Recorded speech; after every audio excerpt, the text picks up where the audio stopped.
Bismillahirrahmanirrahim. Alhamdulillah, wassalatu wassalamu ala Rasulillah, ma ba'd. Taib, ada yang mau siap baca? Yang agak cepat.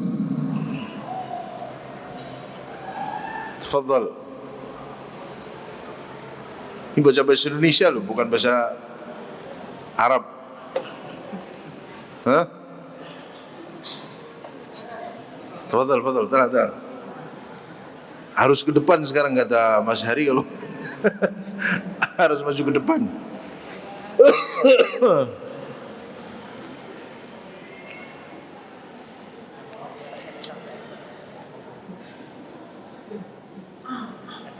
Ya.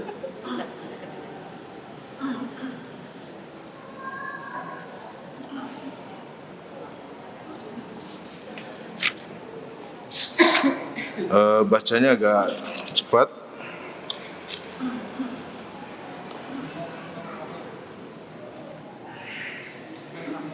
Ini Mas Hari, nggak pakai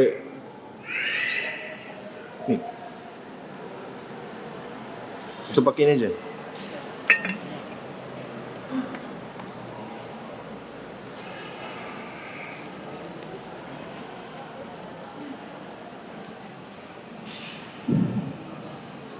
Bismillahirrahmanirrahim. Assalamualaikum warahmatullahi wabarakatuh. Hakikat manfaat dan keagungan tauhid. Hakikat tauhid. Hendaknya seorang dapat mengetahui bahwa setiap perkara didatangkan, bahwa setiap perkara itu datangnya dari Allah. Semua yang terjadi di langit dan di bumi dan apa yang terjadi di antara keduanya, semua berjalan dengan kehendak Allah. Seorang muslim memandang dalam sesuatu kebaikan dan kejahatan, kemanfaatan dan kemudahan tidak lain semata-mata datangnya dari Allah Ta'ala.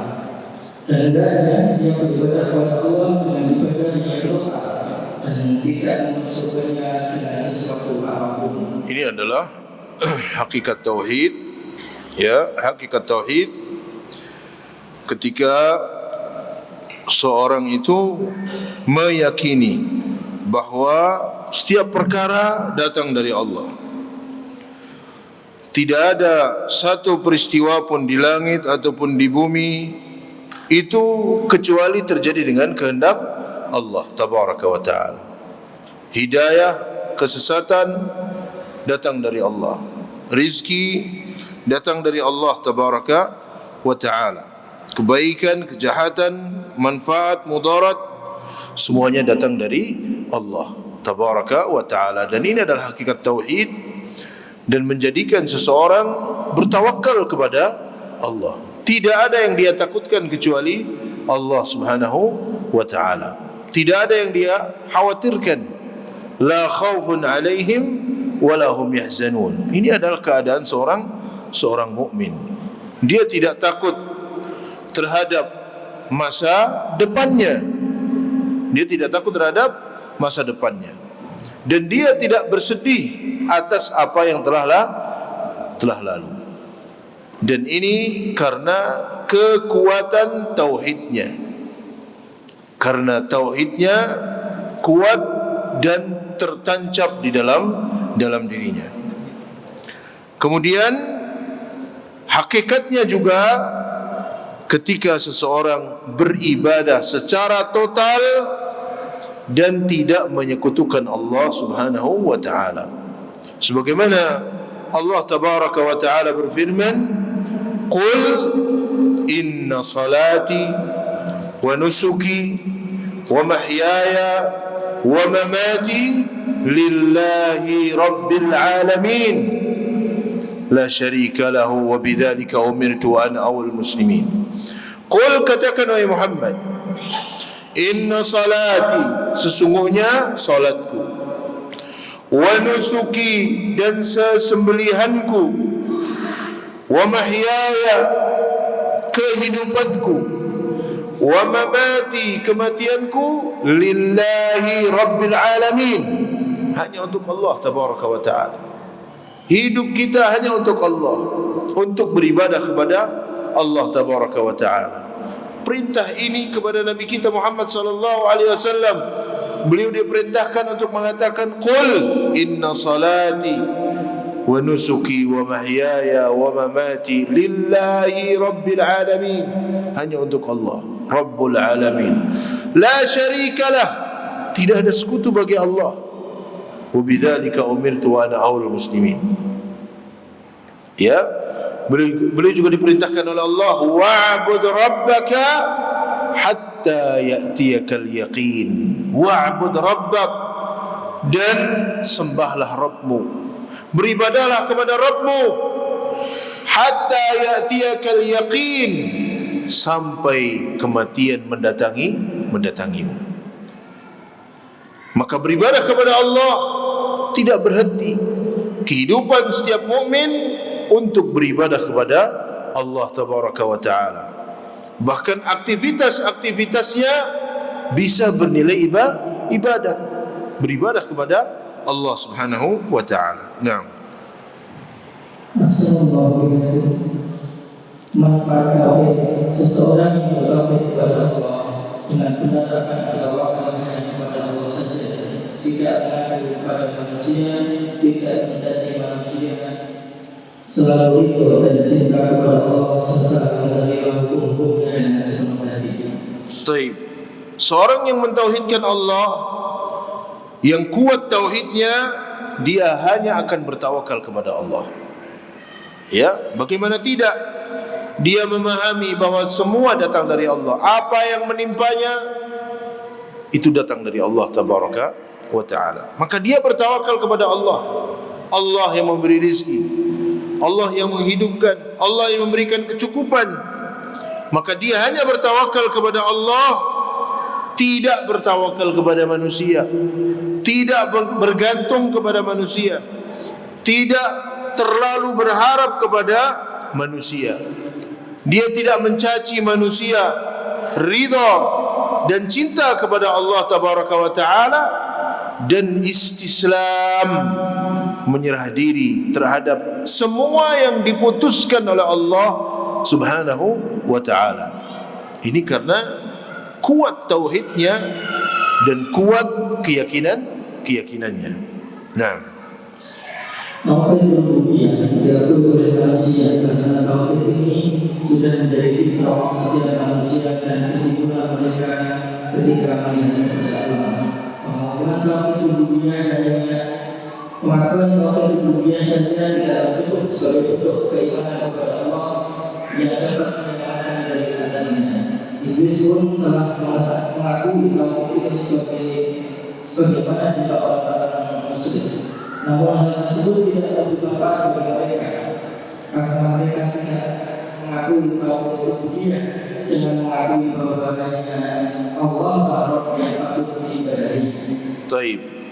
Tadi kita telah sebutkan ya di bab yang kedua tentang definisi tauhid macam-macamnya, bahwa pengakuan terhadap tauhid rububiyah saja itu tidak cukup. Seseorang yang hanya mengakui tidak ada pencipta kecuali Allah, tidak ada yang menghidupkan kecuali Allah, tidak ada yang memberi rezeki kecuali Allah, itu tidak cukup. Karena ini diakui oleh seluruh manusia. Bahkan iblis pun tahu tauhid rububiyah ini. Abu Jahal tahu tauhid rububiyah ini. Abu Lahab tahu tauhid ini, tapi tidak memasukkan mereka ke dalam Islam tatkala mereka tidak mengakui tauhid uluhiyah. Maka makna la ilaha illallah adalah tauhid uluhiyah. La ilaha illallah, la ma'buda bihaqqin illallah. Tidak ada sesembahan yang berhak disembah dengan benar kecuali Allah. Itu makna la ilaha illallah. Maka orang yang mengartikan la ilaha illallah, tidak ada Tuhan kecuali Allah, itu keliru. Ya, Tuhan yang disembah selain Allah itu banyak. Makanya Nabi Yusuf mengatakan, a'arbabun mutafarriquna khairun amillahul wahidul qahhar. Apakah Rabb yang banyak itu lebih baik, ataukah Allah al-wahidul qahhar? Yang disembah dari selain Allah itu banyak. Alihah min dunillah, ilah selain Allah itu banyak, tetapi ilahul haq hanya Allah subhanahu wa ta'ala. Allah berfirman, "Dzalika bi anna Allah huwal haq wa anna ma yad'una min dunihi huwal batil." Yang demikian itu karena Allah dialah ilah yang hak, ilah yang paling berhak untuk diibadahi. Wa anna ma yad'una min dunihi, dan apa yang mereka seru dari selain Allah, ilah-ilah selain Allah adalah alihatun batilah, ilah-ilah yang batil. Ini makna kalimat la ilaha illallah. Maka yang mengartikan la ilaha illallah, tidak ada Tuhan selain Allah, tidak ada pencipta selain Allah, tidak ada memberi rezeki kecuali Allah, itu adalah arti-arti dari kalimat la ilaha illallah yang keliru. Makna yang benar, la ilaha illallah, la ma'budu bihaqqin illallah. Tidak ada sesembahan yang berhak disembah dengan benar kecuali Allah. Sesembahan banyak, tetapi yang hak hanya Allah subhanahu wa ta'ala. Maka tidak cukup i'tiraf hanya mengakui tauhid rububiyah saja. Dia harus mengakui tauhid uluhiyah. Terus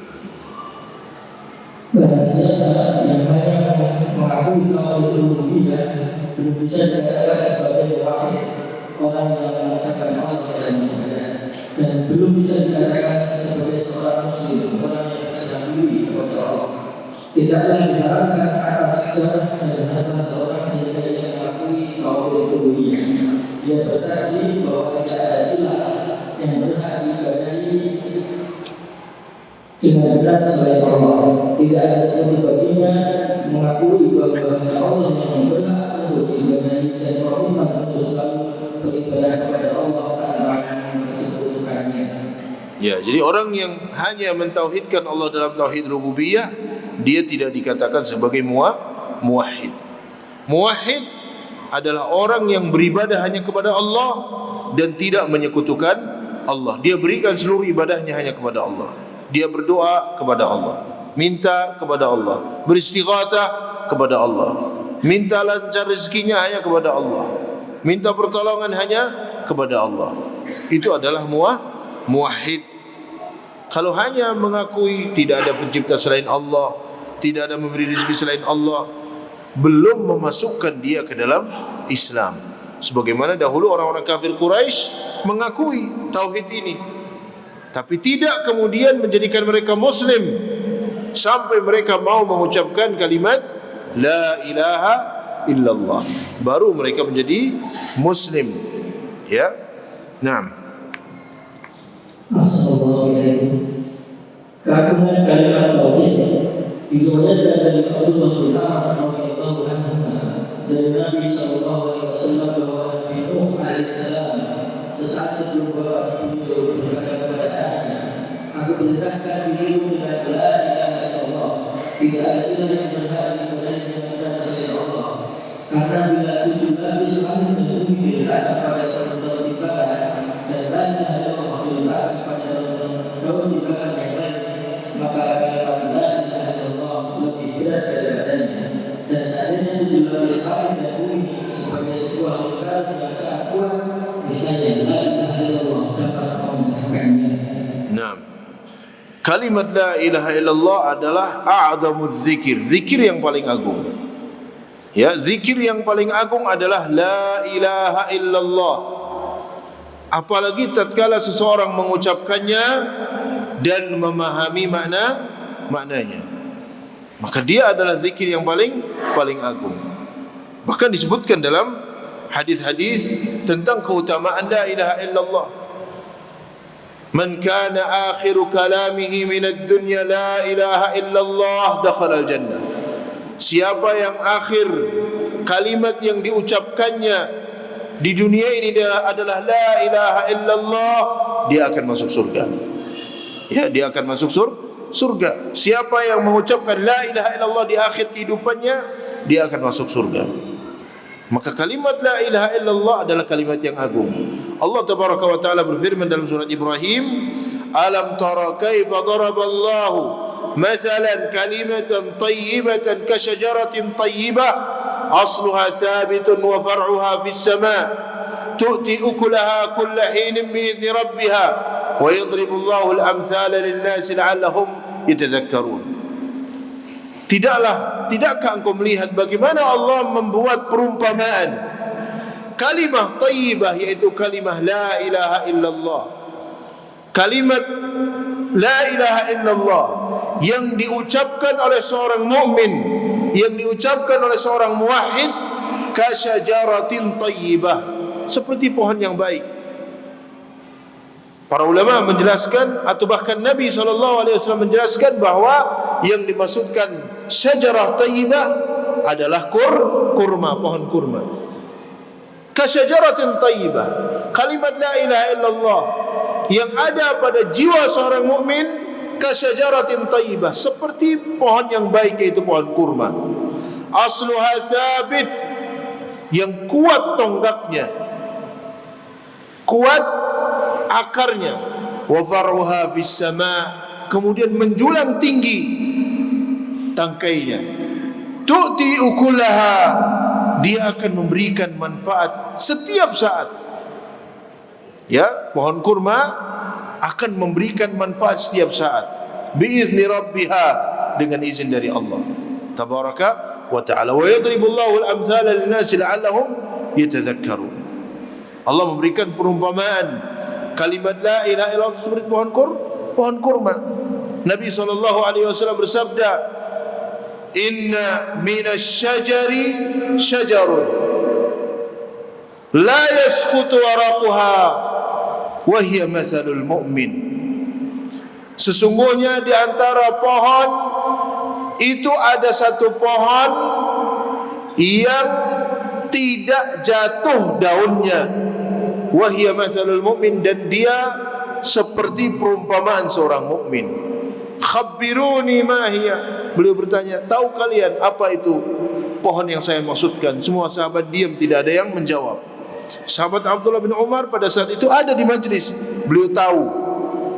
Beliau mengatakan, saya sebenarnya tahu pohon itu pohon kurma, tapi karena yang di majlis itu orang-orang tua, saya enggak enak mau ngomong. Di situ ada sahabat Umar, ada sahabat Abu Bakar As-Siddiq, maka beliau mengatakan, saya enggak enak mau ngomong. Kemudian beliau mengatakan, hiyan nakhlah, itu adalah pohon kurma. Ya, Allah memberikan perumpamaan seperti pohon kurma yang kuat, menancap, seperti kalimat la ilaha illallah yang menancap pada jiwa seorang mukmin. Yuthabbitullahu alladhina amanu bil qawli tsabiti fil hayatid dunya wa fil akhirah. Bagaimana kuatnya Allah tabaraka wa taala memperkuat orang-orang yang beriman dengan kalimat la ilaha illallah. Orang yang kuat tauhidnya, Allah akan tetapkan dia fid dunya, di dunia Allah akan tetapkan dia, akan istiqamah di atas tauhid. Seberat apapun ujian yang menimpanya, dia akan kuat.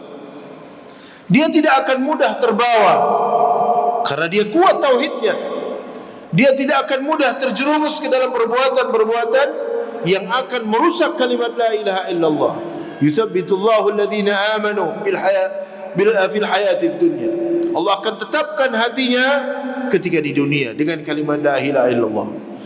Kalimat la ilaha illallah yang tertanam kuat pada jiwa seorang mukmin menjadikannya tidak takut apapun, menjadikannya bertawakal kepada Allah, menjadikannya senantiasa bersandar kepada Allah.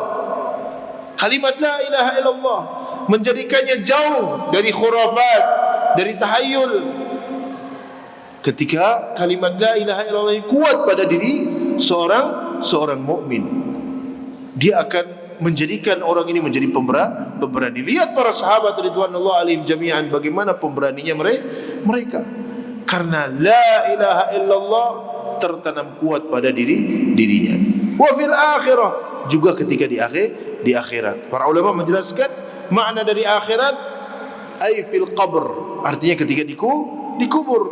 Ketika seseorang meninggal kemudian dia dikuburkan, akan datang dua malaikat dan akan menanyakannya, man rabbuk wa ma dinuk wa man nabiyyuk. Orang-orang yang beriman, yuthabbitullahu alladhina amanu, Allah akan kuatkan dia, Allah akan teguhkan dia, sehingga dia akan menjawab, man rabbuka rabbi Allah, wa ma dinuka dini al-Islam, wa man nabiyyuka nabiyyi Muhammad sallallahu alaihi wasallam. Karena keimanannya kuat, tertancap seperti tertancapnya pohon kurma. Ya, maka la ilaha illallah adalah a'zamul kalimat yang paling agung, ya, yang akan merubah keadaan seseorang. Ya, lihat bagaimana perubahan pada diri Umar bin Al-Khattab. Sebelumnya beliau orang yang memusuhi Nabi sallallahu alaihi wasallam. Ketika la ilaha illallah ini tertancap pada dirinya, beliau menjadi orang yang paling membela Nabi sallallahu alaihi wasallam. Bagaimana Bilal bin Abi Rabah, kesabaran beliau, keberanian beliau, sekalipun siksaan menimpa beliau, beliau dilepas bajunya, diletakkan di atas pasir di saat yang sangat terik, kemudian diletakkan di atas dadanya batu yang besar. Mereka minta supaya Bilal murtad dari Islam, tapi dia hanya mengatakan ahadun ahad, ahadun ahad. Apa yang menjadikan Bilal sekuat itu? La ilaha illallah, kalimat la ilaha illallah yang menjadikan Bilal kuat. Khabbab bin Al-Ard yang dipanggang, beliau dipanggang, dibakar punggungnya, beliau tetap istiqamah di atas kalimat la ilaha illallah. Ammar bin Yasir, Yasir bapaknya, Sumayyah ibunya, mereka berdua adalah orang yang pertama mati syahid dalam Islam. Apa yang menjadikannya kuat? Kalimat la ilaha illallah. Naam. Assalamualaikum. Kesempurnaan tauhid. Tauhid tidak akan sempurna kecuali dengan beriman kepada Allah Subhanahu wa taala dan tidak ada bersekutunya dengan yang lain serta dari Allah. Sebagaimana firman Allah Taala, wa laqad ba'athna fi kulli ummatin rasulan an i'budu Allaha wa ijtanibu at-taghut. Dan sesungguhnya kami telah mengutus seorang rasul untuk setiap umat untuk menyembah sembah Allah dan sembah Taib.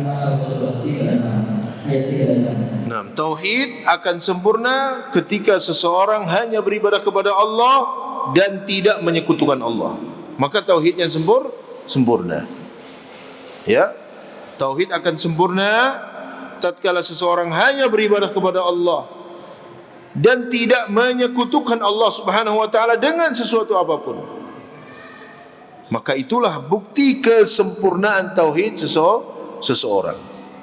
Ya, ada perkara-perkara yang membatalkan tauhid yang nanti akan dibahas. Ada perkara-perkara yang mengurangi kesempurnaan tauhid. Yang membatalkan tauhid, nawaqidut tauhid, syirik, kufur, munafik, itu akan membatalkan tauhid. Ada yang akan mengurangi kesempurnaan tauhid, dosa-dosa besar, syirkul asghar, itu akan mengurangi kesempurnaan tauhid. Maka kita harus jaga kesempurnaan tauhid ini. Jaga dari nawaqid, dari pembatal-pembatalnya, dan jaga dari nawaqis yang akan mengurangi kesempurnaannya. Nah, Tauhid dan macam-macamnya. Tauhid adalah sebuah seorang hamba yang telah mengambil kepada seorang saksi, baik dengan sesuatu yang disebut seperti apapun, atau orang yang diikuti seperti bukan sendiri dan pula nafsu, ulama yang tidak konsisten dengan ajaran agama, atau seorang yang ditaati seperti penguasa dan pejabat yang menyumbang dari ketaatan kepada Allah. Tauhid itu banyak macamnya dan pimpinan dan pemimpinnya ada 5. 1. iblis, semoga Allah melindungi kita dari godaan dan hidayahnya. Kedua, orang yang disembah sedang dia rela dengan hal tersebut. Ketiga, orang yang mengajak manusia untuk menyembahnya. Keempat, orang yang mengaku mengetahui sesuatu dari hal-hal baik. Kelima, orang yang mendukung kepada selain hukum Allah Ta'ala. Taib. Beliau membahas tentang masalah taghut. Taghut adalah ma tajawaza bihi al-'abdu haddahu. Segala perbuatan seorang hamba yang melampaui, yang melanggar batas-batas syar'i. Ma tajawaza bihi al-'abdu haddahu. Ya, perbuatan seorang hamba yang melanggar batas-batas syar'i.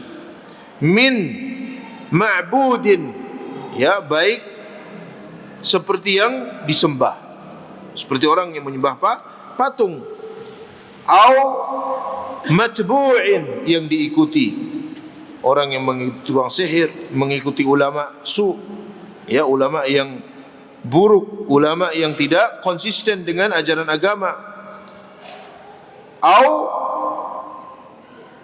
muta', ataupun yang ditaati. Itu taghut. Kemudian taghut itu bermacam-macam. Walaupun ketika disebutkan taghut artinya yang disembah dari selain Allah, sebagaimana disebutkan dalam ayat yang tadi kita baca dalam surat An-Nahl ayat yang ke-36, walaqad ba'atsa fi kulli ummatin rasulan an i'budullaha wajtanibut taghut. Taghut yang dimaksud di sini adalah perbuatan syirik. Taghut itu ada macam-macamnya, dan pemimpinnya itu ada 5. Satu, iblis, la'natullahi alaihi. Yang kedua, orang yang disembah dan dia ridha, dia senang. Orang yang disembah dan dia senang, maka taghut. Kenapa kita katakan orang yang disembah dan dia ridha? Karena ada yang disembah dan tidak ridha. Seperti siapa? Nabi Isa alaihissalam, beliau disembah tapi beliau tidak ridha. Ya, orang yang disembah dan dia senang kalau orang nyembahnya, senang kalau orang mengagungkannya, senang kalau orang nyium kakinya, wal'iyadzubillah. Ada orang-orang seperti itu, ya, senang kalau orang itu mengkultuskannya. Yang ketiga, orang yang mengajak manusia untuk menyembah dirinya, mengajak manusia mengkultuskannya, maka ini juga termasuk taghut. Yang keempat, orang yang mengaku-ngaku tahu ilmu gaib, yang mengaku tahu ilmu gaib, maka dia taghut. Mengaku tahu gaib, tahu apa yang akan terjadi besok, tahu kapan terjadinya hari kiamat. Padahal tidak ada yang mengetahui yang gaib kecuali siapa? Allah tabaraka wa ta'ala. Allah alimul ghaib, yang maha mengetahui yang gaib. Hatta Nabi SAW tidak tahu yang gaib. Allah tabaraka wa ta'ala perintahkan kepada nabinya, qul la aqulu lakum indi khazainullah. Katakan Muhammad, aku tidak memiliki perbendaharaan Allah. Wala a'lamul ghaib. Katakan bahwa aku tidak tahu yang gaib. Wala aqul lakum inni malak, dan katakan bahwa aku bukan malaikat. In attabi'u illa ma yuha ilai, aku hanya mengikuti apa yang diwahyukan. Beliau tidak tahu yang gaib. Allah berfirman, walau kuntu a'lamul ghaib lastakthartu minal khair. Seandainya aku tahu yang gaib, kata Nabi SAW, seandainya aku tahu yang gaib, lastakthartu minal khair, aku akan banyak berbuat baik. Wa ma massani as-su', dan aku tidak ditimpa keburukan. Nabi tidak tahu yang gaib. Kalau Nabi tahu yang gaib, beliau tidak akan maju perang Uhud. Kalau Nabi tahu yang gaib, beliau tidak akan menerima hadiah paha kambing dari wanita Yahudi yang telah diberi racun. Beliau terima hadiah tersebut, beliau makan sehingga beliau keracunan. Itu bukti beliau tidak tahu yang gaib. Seandainya beliau tahu yang gaib, beliau akan tahu di mana kalung Aisyah ketika terselip.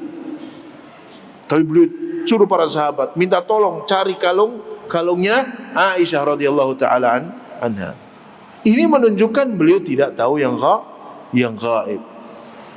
Kalau beliau tahu yang gaib, beliau tidak akan mengizinkan sahabat Hamzah untuk pergi ke perang Uhud, karena beliau akan terbunuh.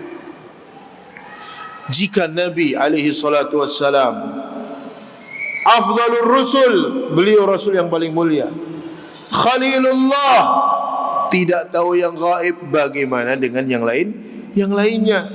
Bagaimana dengan orang yang mengaku-ngaku tahu yang gaib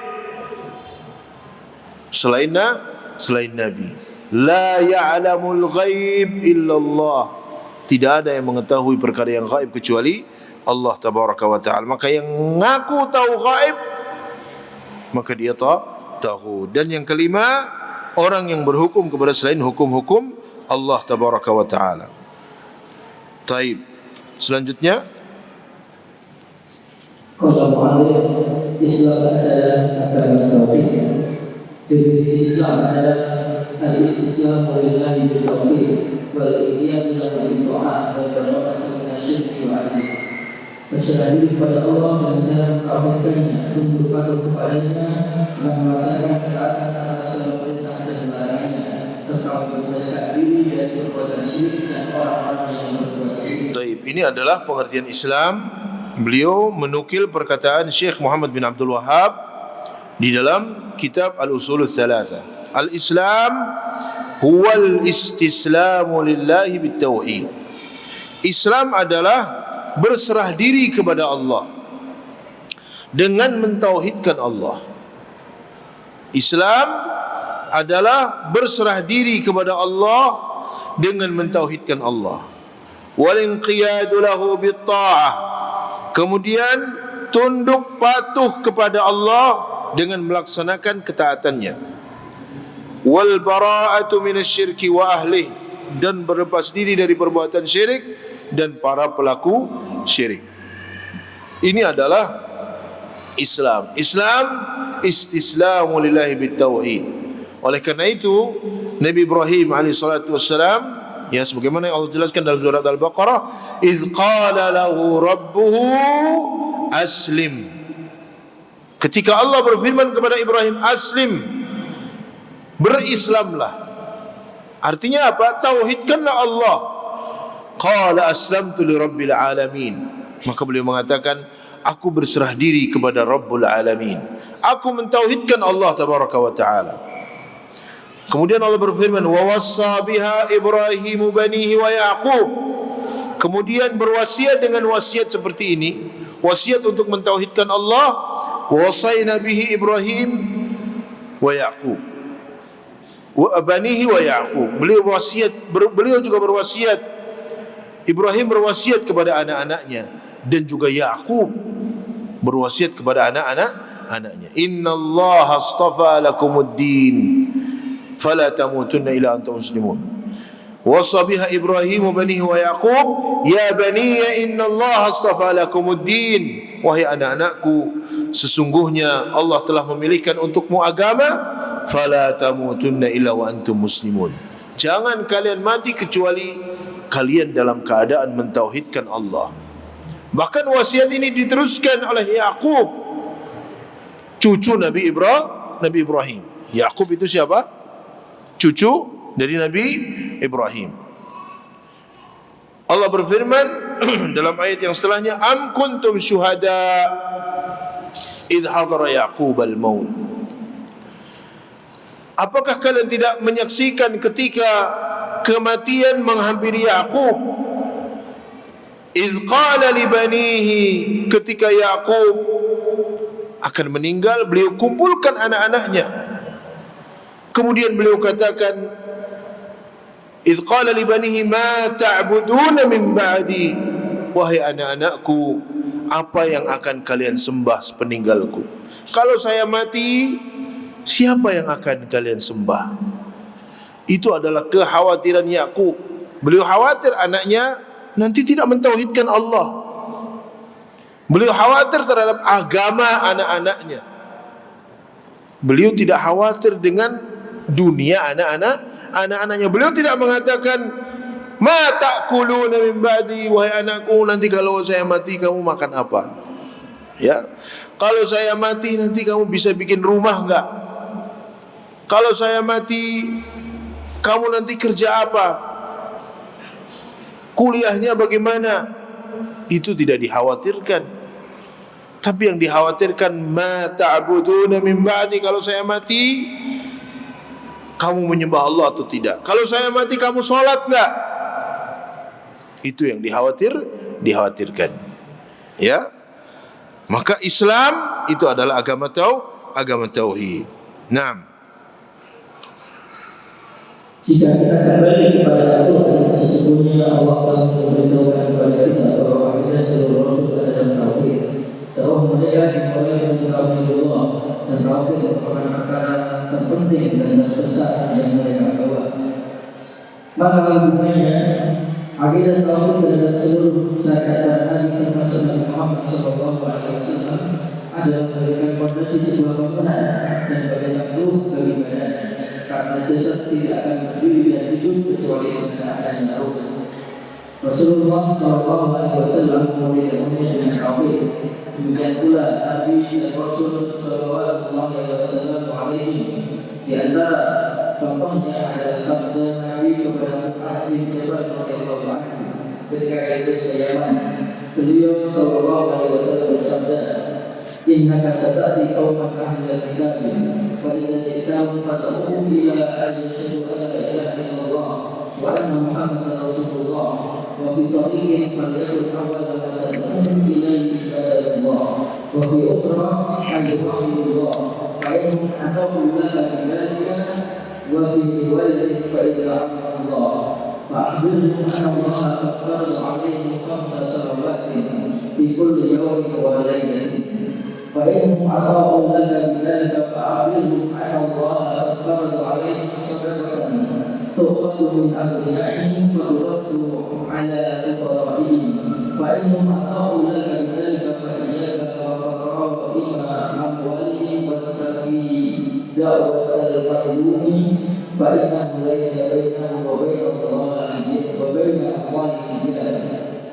Sesungguhnya engkau akan berada di suatu kaum dari ahli kitab, maka ajaklah mereka akan bersaksi bahwa tidak ada ilah yang benar diibadahi dengan benar kecuali Allah, dan bahwa Muhammad adalah utusan Allah. Pada tempat lain, maka yang pertama kali berdoakan kepada mereka adalah beribadah kepada Allah semata. Juga tempat lainnya supaya mereka menjadikan Allah sebagai satu-satunya yang berhak diibadahi. Apabila mereka mentaati karena yang demikian itu dalam suatu riwayat, apabila mereka telah mengkafirkan Allah, maka beritahukanlah kepada mereka bahwa sesungguhnya Allah telah mewajibkan kepada mereka sholat lima waktu sehari semalam. Jika mereka mentaati kata yang demikian itu, maka beritahukanlah kepada mereka bahwa sesungguhnya Allah telah mewajibkan atas mereka sedekah yang diambil dari orang-orang yang kaya di antara mereka, lalu diberikan kepada orang-orang yang miskin di antara mereka. Jika mereka menaati perkataan yang demikian itu, maka jauhilah oleh perkataan mereka yang terbaik, dan takkanlah kamu terhadap doa orang yang dizalimi, karena tidak ada hijab antara doa orang yang dizalimi dan Allah. Baik. Ketika Nabi SAW mengutus Mu'adz bin Jabal ke Yaman, maka wasiat beliau kepada Mu'adz, hendaknya yang engkau sampaikan nanti yang pertama adalah la ilaha illallah Muhammad Rasulullah. Ajak mereka kepada Islam, ajak mereka untuk mentauhidkan Allah. Ya, ini menunjukkan bahwa dakwah tauhid itu menjadi prioritas. Kemudian setelah itu, setelah mereka mengucapkan la ilaha illallah, ajak mereka salat, ajak mereka membayar zakat. Ya, kemudian beliau memperingatkan Mu'adz untuk tidak berbuat zalim. Beliau mengatakan, wa iyyaka wa qara'im amwalihim wattaqi da'watal mazlum. Berhati-hatilah dengan doanya orang yang terzalimi. Karena doa orang yang terzalimi itu mustajab, diijabai oleh Allah Subhanahu wa taala. Naam. Assalamualaikum. Kalau ada tauhid dan keadilan, pertama Allah Subhanahu wa taala memberitahukan bahwa tujuan dari penciptaan dan adalah agar manusia mengetahui nama-nama dan sifat-sifatnya, agar mereka beribadah hanya kepada Allah saja dengan tidak memasukkan dengan makhluknya, dan agar mereka berlaku adil. Keadilan adalah dasar tegaknya langit dan bumi, sebagaimana Allah Taala berfirman, "Laqad arsalna rusulana bil bayyinati wa arsalna ma'ahum al-kitaba wal mizana liyaquma an-nasu bil qist." Sesungguhnya kami telah mengutus rasul-rasul kami dengan membawa bukti yang nyata dan akan menurunkan bersama mereka Alkitab dan neraca keadilan supaya manusia dapat melaksanakan keadilan. Al-Hadid ayat 25. Dalam ayat ini Allah memberitahukan bahwa tujuan diutusnya para rasul dan ditemukannya kitab-kitab ialah agar manusia menegakkan keadilan. Keadilan yang paling besar adalah tauhid, mentauhidkan Allah. Dan tauhid merupakan pokok, asas dan tonggak keadilan. Sedangkan syirik adalah kezaliman. Allah Taala berfirman, "Inna syirka la dzulmun adzim." Sesungguhnya syirik itu benar-benar dosa yang besar. Surah Luqman ayat 13. Karena itu syirik mempersekutukan Allah adalah kezaliman yang paling paling. Sedangkan tauhid adalah keadilan yang paling adil. Baik. Beliau menjelaskan bahwa keadilan yang paling besar adalah tauhid, mentauhidkan Allah. Ya. Seseorang yang mentauhidkan Allah, maka dia telah berbuat adil. Sedangkan yang menyekutukan Allah, dia telah berbuat zalim. Kenapa? Karena zalim adalah wad'u syai' fi ghairi mawdhi'ihi. Meletakkan sesuatu bukan pada tempatnya. Ibadah yang harus diberikan kepada Allah diberikan kepada selain Allah. Maka dia telah berlaku zalim. Maka keadilan terbesar adalah tauhid, sedangkan kezaliman yang paling besar adalah perbuatan syirik. Tidak ada perbuatan zalim yang melebihi zalimnya perbuatan syirik. Inna syirka la zulmun azim. Perbuatan syirik merupakan kezaliman yang paling besar. Nah. Kedua, akhirnya tauhid memutuskan hati dan jiwa dari pembelaan dan makhluk dengan beribadahnya kepada Allah Taala serta tidak beritiba mengikuti melainkan hanya kepada Rasulullah SAW. Akhirnya tauhid menurut seorang muslim untuk meninggalkan segala bentuk pembelaan kepada selain Allah.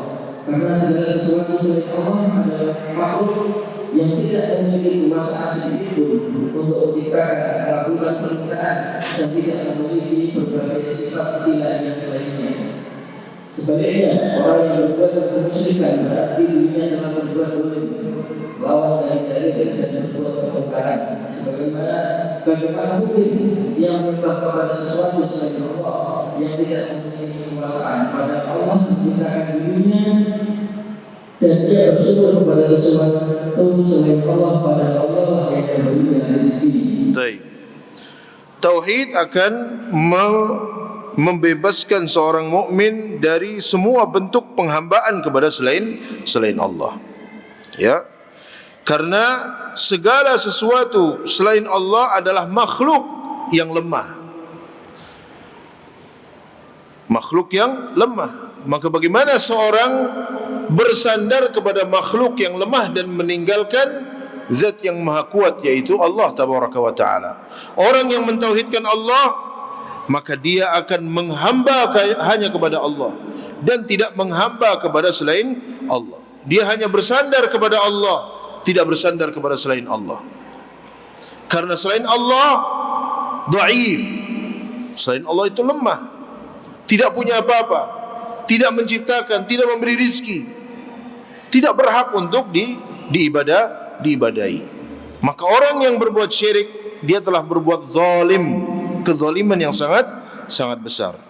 Nah, Allah Ta'ala berfirman, "Wa ma khalaqtul jinna wal insa illa liya'budun, ma uridu minhum min rizqin wa ma uridu an yut'imun, inna Allaha huwal razzaqul qadir." Dan aku tidak menciptakan jin dan manusia melainkan supaya mereka Aku tidak menghendaki rezeki itu dari mereka, dan aku tidak menghendaki supaya mereka memberi makan kepadaku. Sesungguhnya Allah dialah yang memberi rezeki, yang mempunyai kekuatan lagi sangat kokoh. Anda lihat firman Allah. Tiga, perintah untuk berbuat adil. Allah Ta'ala berfirman, "I'dilu wa aqrabu lit-taqwa wattaqullah." Berlaku adillah, karena adil itu lebih dekat kepada takwa. Al-Maidah ayat 8. Islam sebagai agama tauhid memerintahkan para pemimpinnya untuk berakhlak mulia dan melarang berakhlak buruk. Islam juga memerintahkan setiap perbuatan adil dan baik serta melarang perbuatan yang buruk. Allah Ta'ala berfirman, "Inna Allah ya'muru bil 'adli wal ihsan wa ita'i dzil qurba wa yanha 'anil fahsya'i wal munkar wal baghi ya'idukum la'allakum tadhakkarun." Sesungguhnya Allah menyuruh kamu berlaku adil dan berbuat kebajikan, memberi kepada kaum kerabat, dan Allah melarang dari perbuatan keji, kemungkaran dan permusuhan. Dia memberi pengajaran kepadamu agar kamu dapat mengambil pelajaran. Al-Anfal 90. Bahkan Allah menyebut kita Al-Quran sebagai kalimat yang adil. Allah Ta'ala berfirman, "Bertambah kalimat Rabbika sidqan wa 'adla." Dan telah sempurna kalimat Rabb Al-Quran sebagai kalimat yang benar dan adil. Al-An'am 115. Maksudnya benar dalam berita serta adil dalam perintah dan larangannya. Keempat, tauhid dan bersikap adil terhadap sesama muslim dan orang kafir. Baik, cukup. Jadi intinya bahwa tauhid itu sangat kuat keterikatannya dengan keadilan. Ketika seorang mentauhidkan Allah, maka dia pasti akan bersikap adil. Bersikap adil, termasuk kepada kaum muslimin, bahkan kepada orang-orang kafir. Ya, karena dia mentauhidkan Allah, dia faham syariat Allah Subhanahu wa taala. Jika dia berbuat adil dengan mentauhidkan Allah, tidak berbuat zalim dengan menyekutukan Allah, maka dia pasti akan berbuat adil terhadap manusia. Kita masuk poin yang atau bab yang ke-6.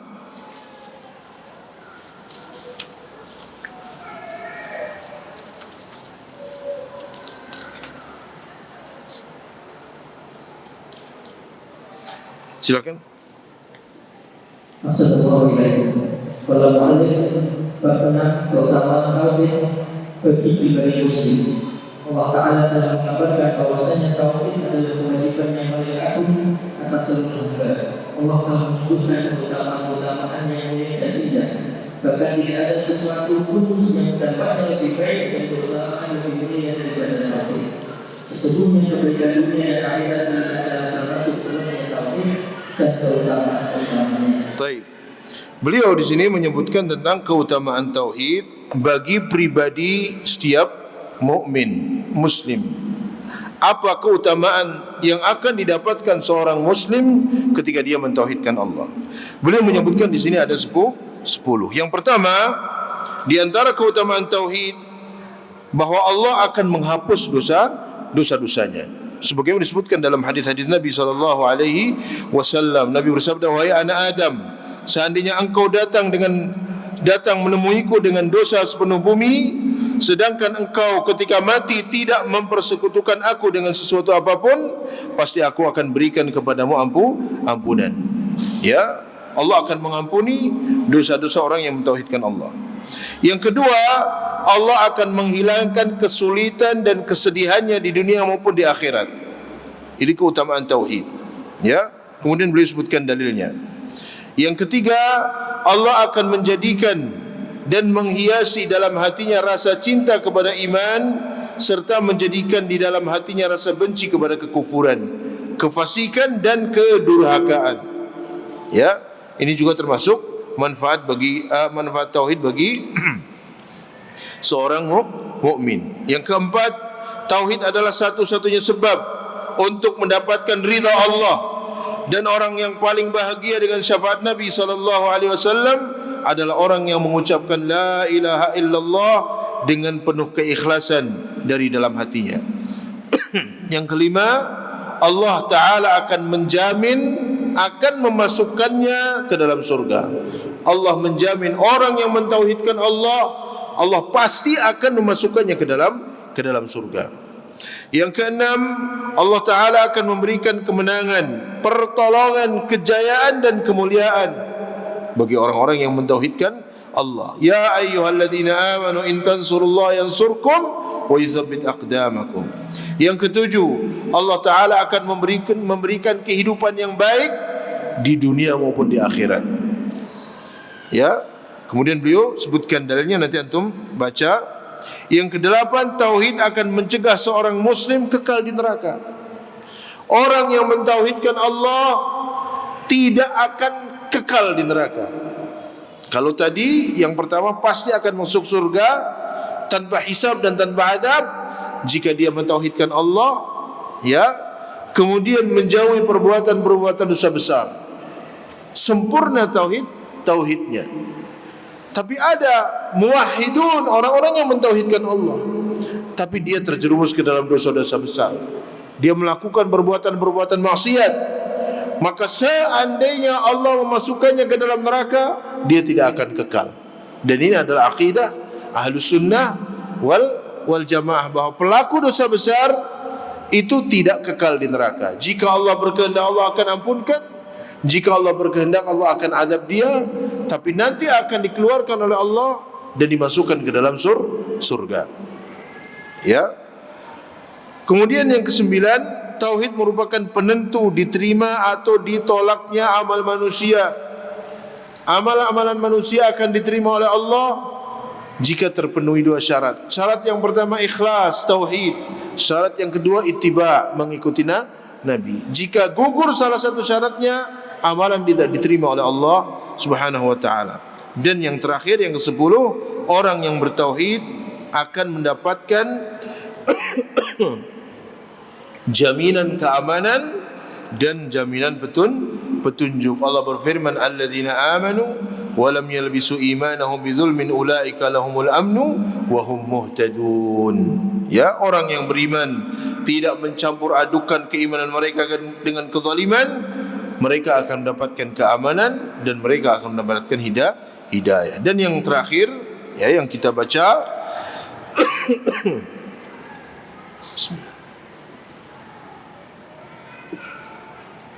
keutamaan tauhid bagi masyarakat. Islam sebagai agama tauhid, ya, dikatakan cocok dan sesuai di setiap masa dan tempat dan kondisi umat. Ya. Maksudnya berpegang teguh kepada Islam tidak akan menghilangkan kemaslahatan umat. Bahkan dengan agama tauhid ini umat akan menjadi baik, umat akan sejahtera, umat akan aman, dan umat akan sentosa. Itu jaminan dari Allah. Jika penduduk satu negeri mentauhidkan Allah, mereka akan mendapat kebaikan, kesejahteraan, keamanan, dan kehidupan yang baik. Dan ini janji dari Allah Tabaraka wa Ta'ala. Maka masyarakat yang mentauhidkan Allah, satu masyarakat yang beribadah kepada Allah, tidak menyekutukan Allah, taat kepada Allah, melaksanakan perintah-perintah Allah, menjauhi larangan-larangan Allah, beramal saleh, Allah akan berikan satu keutamaan yang besar. Allah berfirman dalam surat An-Nur ayat yang ke-55, wa'adallahu alladhina amanu minkum wa 'amilus salihat la yastakhlifannahum fil ardi kama istakhlafa alladhina min qablihim wa la yumakkinanna lahum dinahum alladhi irtada lahum wa la yubaddilannahum min ba'di khawfihim amna ya'budunani la yushrikuna bi syai'a wa man kafara ba'da dhalika fa ulaika humul fasiqun. Wa'adallah, Allah telah berjanji.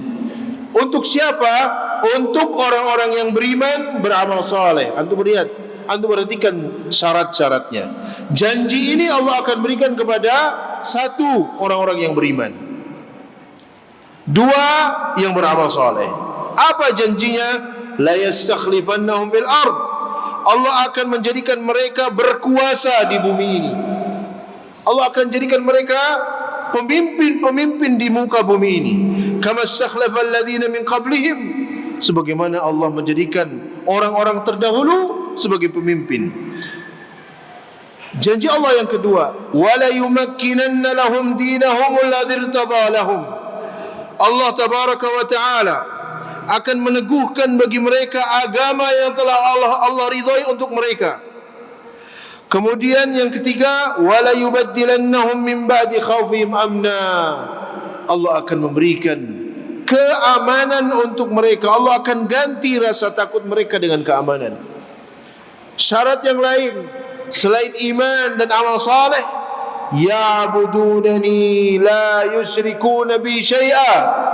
Mereka hanya beribadah kepadaku dan tidak menyekutukanku dengan sesuatu apapun. Jika masyarakat demikian, la yastakhlifannahum fil ard.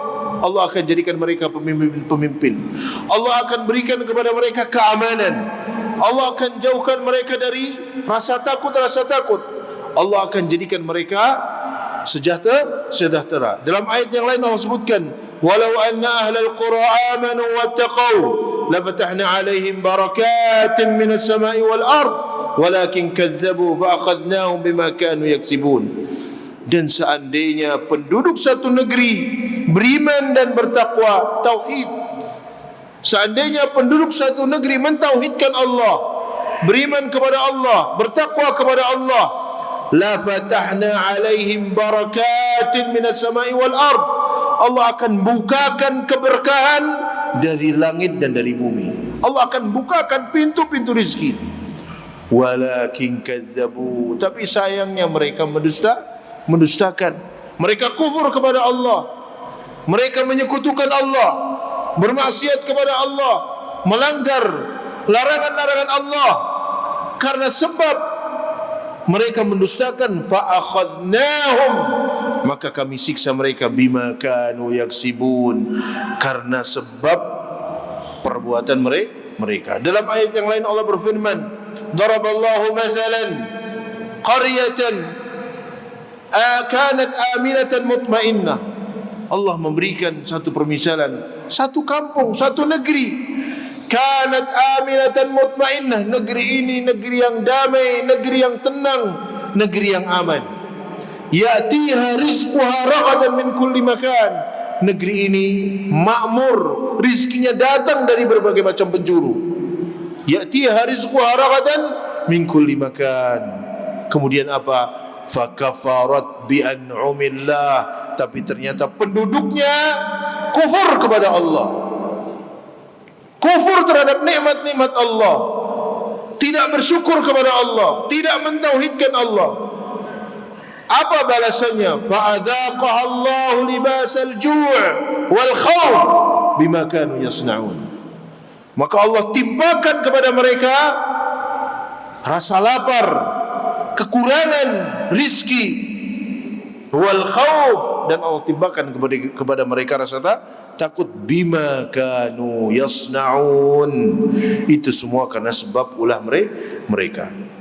Siapa yang menginginkan kemenangan, kejayaan, rizki, kesehatan, kemakmuran, keamanan, hendaknya mentauhidkan Allah tabaraka wa ta'ala.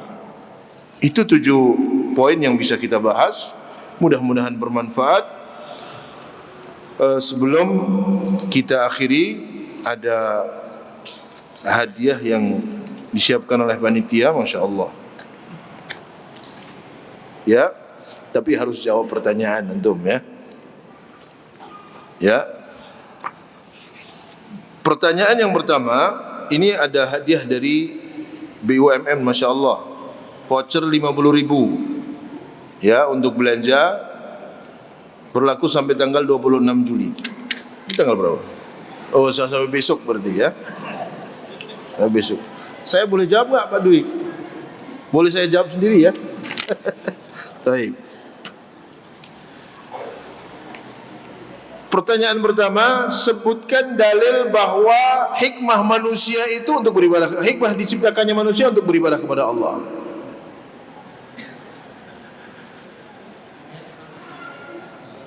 Baik, Pak Satpam dulu. Bang Andi.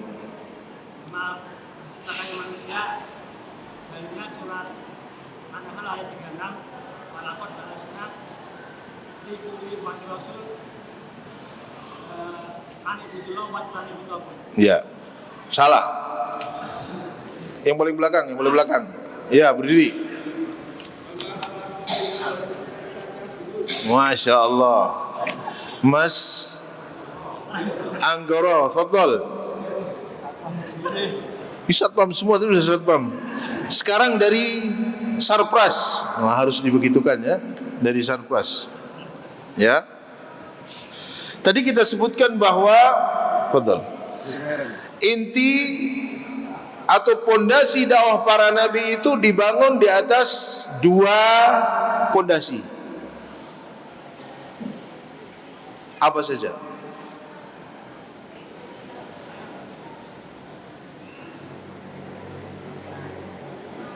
Baik, fadal. Ya.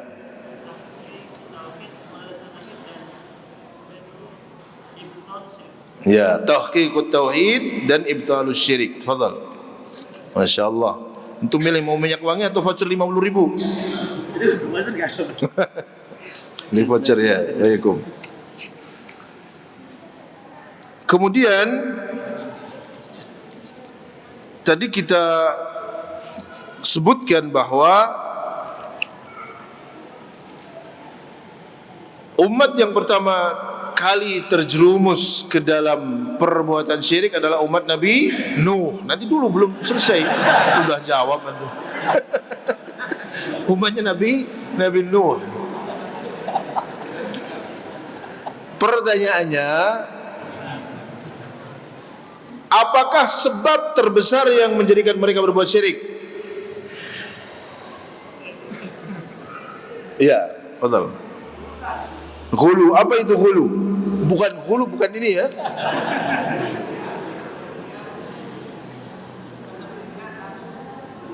Berlebihan, bersikap berlebihan terhadap orang-orang saleh. Masya Allah, betul.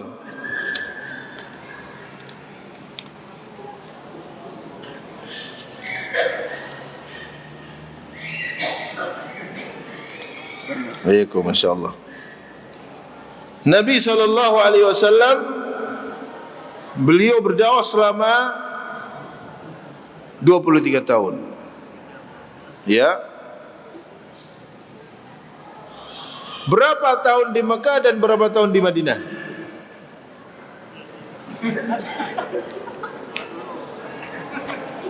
Mas Toto, Masya Allah. Di Mekah 13 tahun, di Madinah 20 tahun. Berapa? 10 tahun, Masya Allah. Ya. Ini tinggal minyak wangi, tafadhal. Antum pilih satu.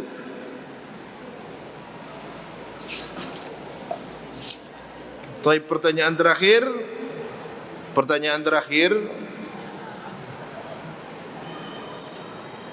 Siapa pengarang buku ini? Mas Sudiro. Antum pertanyaan anak IPK ini harus dia bisa jawab ini. Ustaz Yazid rahimahullah, Masya Allah. Taib ini untuk nanti yang sesi kedua. Wassallallahu ala nabiyina Muhammad wa ala alihi wasallam. Mudah-mudahan bermanfaat. Yang benar hanya datang dari Allah dan yang salah dari saya. Dan Allah tabaraka wa taala berlepas diri dari kesalahan tersebut. Subhanakallahumma bihamdika asyhadu an la ilaha illa anta astaghfiruka wa atubu ilaik. Assalamualaikum warahmatullahi wabarakatuh.